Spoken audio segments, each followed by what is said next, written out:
Alright, ladies and gentlemen, today we're going to talk about generalizing the completing the square process. So we're using those same steps we've been looking at, but we are going to use it on this general form of a quadratic. Ax squared plus bx plus c equals 0. So remember, completing the square, it's just another method that we've learned in order to solve quadratics for x. We've talked about factoring, the square root method, completing the square, and the quadratic formula. So those are four different things, or four different ways to achieve the same goal, the goal of solving a quadratic for x. So completing the square, you can use this to solve any quadratic, but it works best when b is even. And we are going to go ahead and generalize this process. And so the main difference here is that we are going to solve it. Instead of having numbers, we're going to have a, b, and c as our variables while we're solving this. So as we're going through this, as you're watching, as you're listening, this is what I would like you to be asking yourself. Why? That is the main question I want you to be thinking about as you're watching this. Why do you think I am showing you this? Why do you think this is important? Why do you think this matters? Okay, so keep that in mind as we are going through here. We're just going to follow these steps. So number one, we want to have a equal to 1. So we want that leading coefficient to be 1. So we have to divide everything by a. Here our a's will cancel out, so we'll just have x squared, which is the 1x squared that we were looking for. Well, b divided by a, we can't actually do that because these are just arbitrary variables instead of numbers. So we're just going to leave it as b divided by a. Same thing for c divided by a. We just have to leave it. 0 divided by a is going to be 0 because 0 divided by anything is just 0. So that's our step 1. Step 2 says move c to the other side.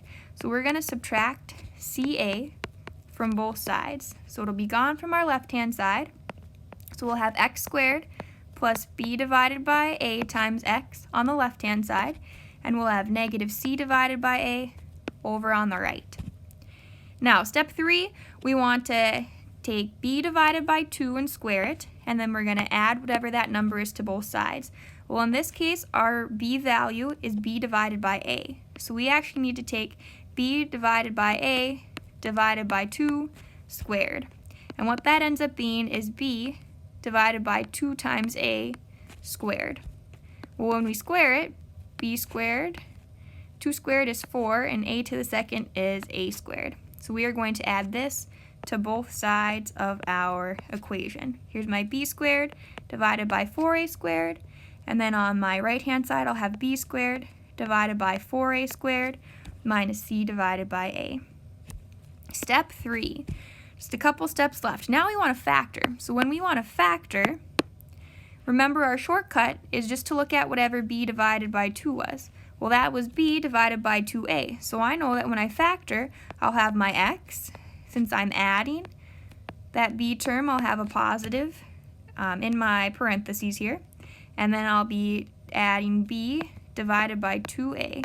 So this factors into x plus b divided by 2a squared.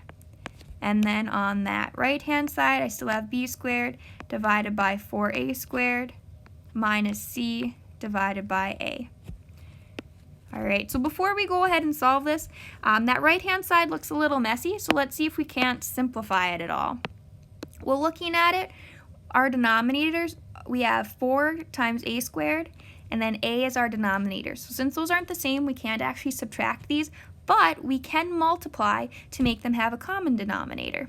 So I could multiply this by 4 times a, so I could get a common denominator, and I can do this as long as I remember to multiply the top and the bottom of my fraction by that.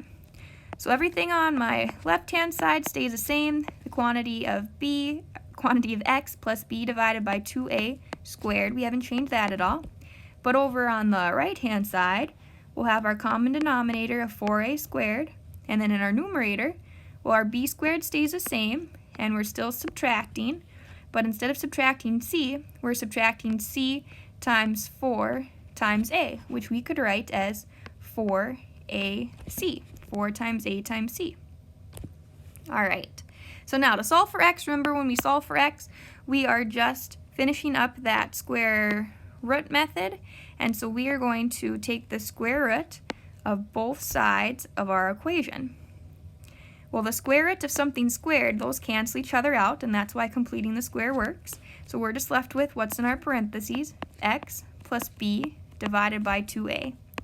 Now on this right-hand side, I'm going to go ahead and split this up into a numerator and a denominator to make it a little bit easier. So we have the square root of b squared minus 4 times a times c divided by the square root of 4 times a squared.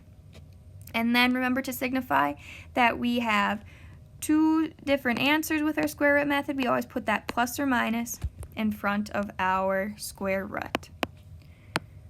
Alright, so let's see if we can simplify anything here. We still have our x plus b divided by 2a equals plus or minus. Well, looking at the square root of b squared minus 4 times a times c, remember that b, a, and c all represent numbers right now, and so we can't actually simplify that at all because of that subtraction sign.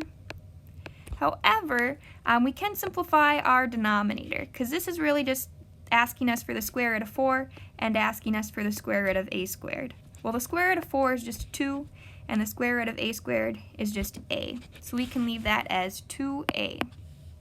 So we are almost done here. But we want to get x by itself. Hopefully you kept that in mind, that our overall goal here is to get x by itself. And so in order to do that, we need to get this b divided by 2a on the other side. So we can go ahead and subtract that.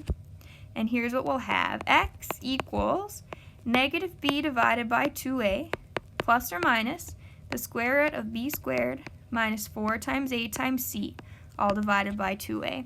But look at this. Notice that our denominators are both 2a, and so we can combine this into one fraction. So we could write this as x equals negative b plus or minus the square root of b squared minus 4 times a times c, all divided by 2 times a. And that is what happens when we generalize the completing the square. So remember at the beginning I told you that you should be asking why all through this process. So now that we are at the end, that is my question for you. Why? Why did we show you this? What is this?